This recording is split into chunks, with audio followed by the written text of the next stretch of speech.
Alright, so today we're going on another dive on the east coast of Trinidad. And prior to today, I actually had a small surgery on my right leg, so it took me out of the water for about a good month or so before this dive. So this was my first time diving in well over a month. And as you can see from the footage while we were heading out, the conditions actually turned quite to the bad side. It was extremely rough heading out.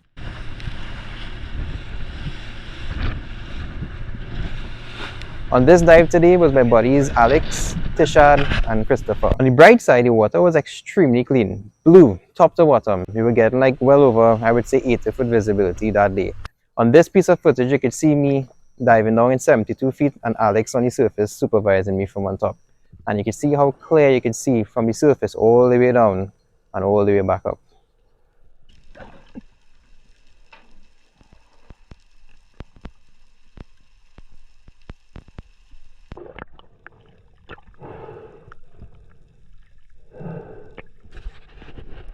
But all that clean water, it came with one downside, which meant that there wasn't much fish life that we saw.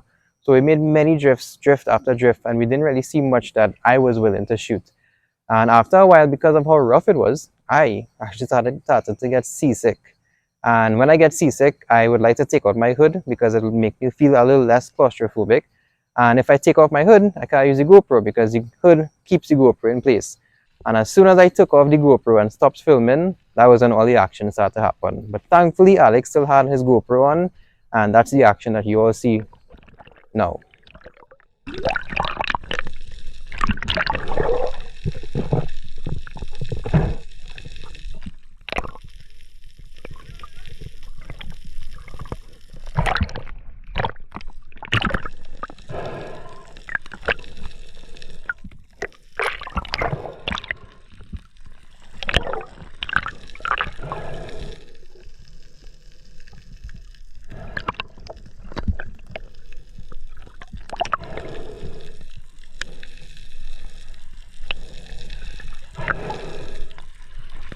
Sophie, what's that light there? What's that light on your leg? What's the line on your leg? You have caught fish here?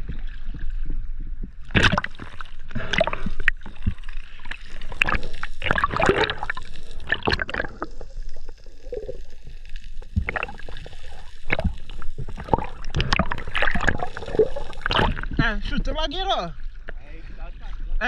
jump in the boat and I'll hold the line or something. Or give Michael the line too.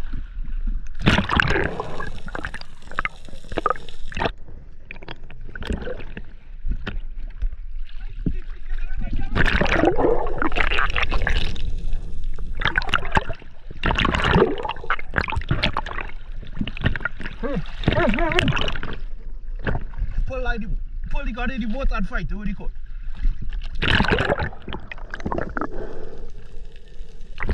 Put it out there like I got him good.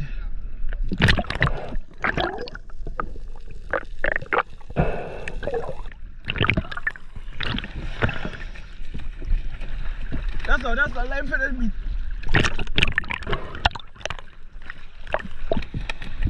Don't pull him, don't worry, let him calm down. Just watch for them fellas.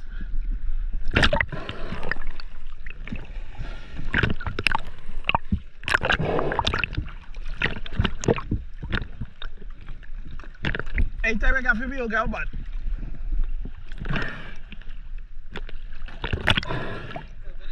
Huh?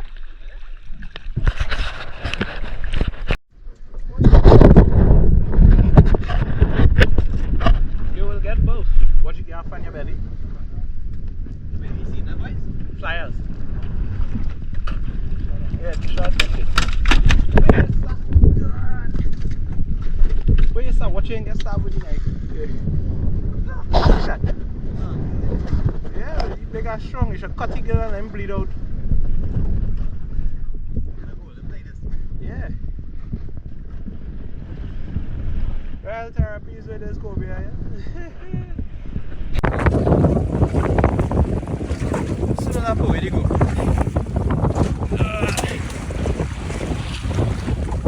That's what I meant. I hear him grunting.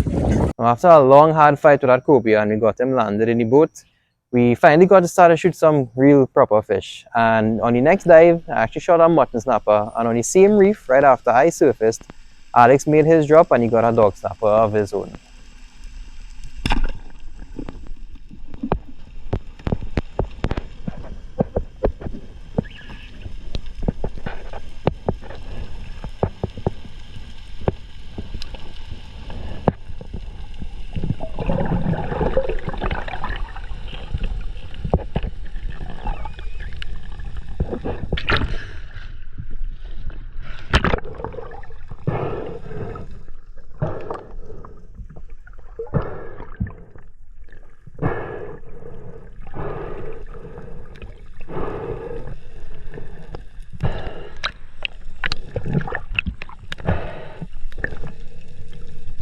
Many days when spearfishing, I notice if it's going to be a shooting fish day, where you full devoted fish and non-stop action, or if it's one of those diving days where you more enjoy the elements, you enjoy the conditions, and you practice on your diving and enjoy just being able to make depth and be comfortable in it.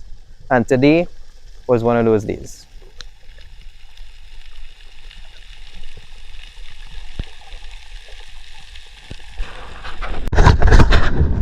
So folks, if you want down to shoot red pal, red hogfish, you shoot red coral no, yes? First. Yes, if you put it in cooler.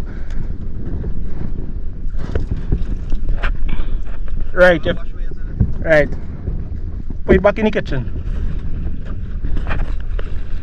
Now remember I mentioned that surgery on my right leg at the beginning of the video. Now coming down to the end of the day, surfacing from one of the deeper dives in some hard current, I actually caught a cramp right when I was surfacing from that last dive. And thankfully, because Alex was right there as he should be, being a good buddy, he was able to grab my gun and give me support to stay on the surface and actually deal with that cramp. And if it wasn't for his supervision, it would have been a very different story. Ah!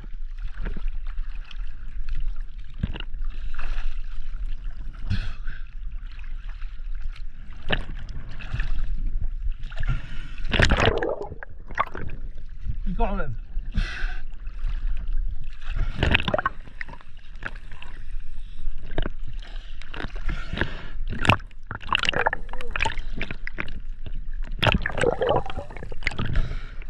And this is one thing that I will tell a lot of people getting into freediving and spearfishing. If you're looking to get your best results and you're looking to do it the safest way possible and the fastest way to get those results, for sure, do a freedive course and then even a spearfishing course and you'll be well set. Make sure you do it with a well-reputable freediving agency and instructor. So we end up getting some decent fish to come home with, and fish that size, such as the cobia, is a lot of work to process. But thankfully, I know just the man for the job. Hi guys, Mustak here from Out and Under, and I might be the other half of the Out and Under team, outdoor for Mustak and under for Saif. But yeah, all you're going to see me in some spearfishing videos soon. I know all I didn't see me in action yet. But when it comes to cleaning all the set of fish, you know who Saif is called? Me. So you get started. First thing to do, polish up here. Just steel with a nice edge. What we're going to do this time is I'm going to feel a part of it and take off the skin. I'm going to take off some of the scales, not by scaling it, but by actually feeling it off. This is, because that's way brighter, that might come off just now. Yeah, it come off.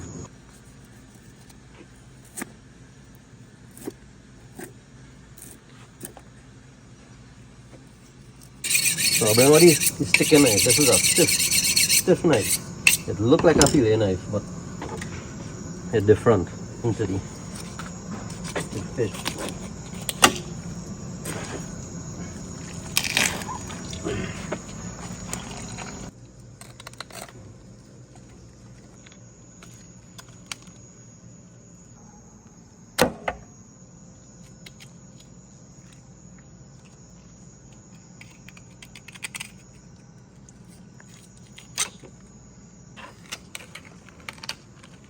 Yeah, I think Rick should go.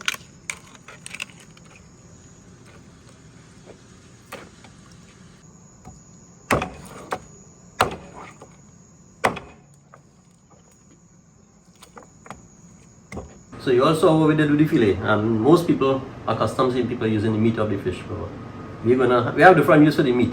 which we definitely gonna use. But this is the part that most people throw away, and this is what we're gonna make the most use of, because this has the most amount of flavor. In any animal, the bones has the most amount of flavor. We're gonna make a fish broth. So all I did is I put some salt and black pepper, and I'm gonna use the fresh season that we have here. So when we put this into that day, then we're gonna see some action. So let me get started.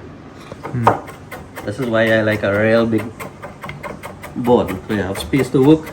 And I prefer to cut this up rather than put it in food processor. As you see, we have food processors in the back there. But if I want to bring out the best taste, can't be chopping up.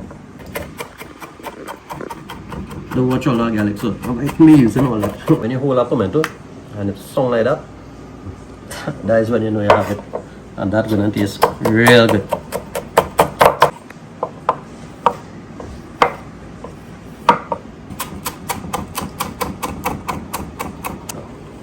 Mix it.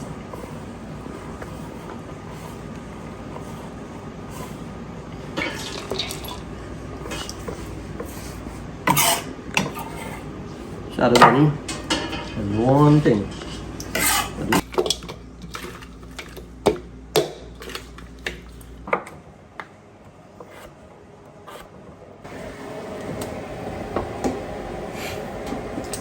Ow! Maybe don't wait. Don't have the water boiling when you do this, but we're hungry. Right.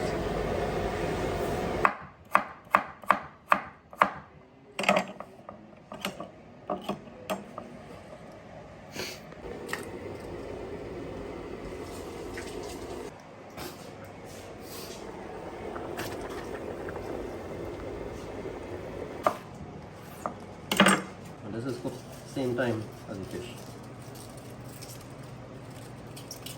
Ma. Just if it is pot too small.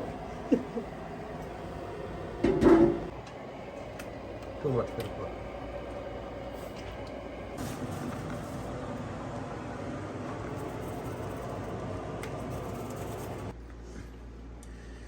And these are all the best parts, see. Alright, then.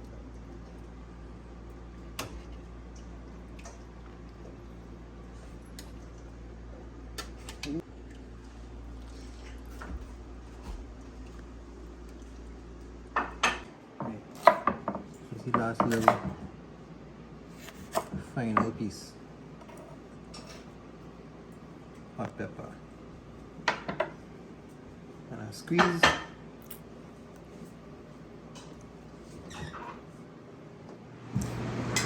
Sweating, man, sweating. That's when you know it good. That's one more? That's when you know it good. Sweating on. So guys, thank you all for watching, and if you all have any comments, suggestions, requests or recommendations, leave them down below in the comment section. If you're interested in learning how to spearfish and freedive in the most effective and safest way possible, we run the Performance Freediving International Freedive and Spearfishing courses right here. Learn to freedive up to 66 and even up to 132 feet with one of the courses. So I hope you all enjoyed. We have a lot more videos to come, so I'll see you all in the next one.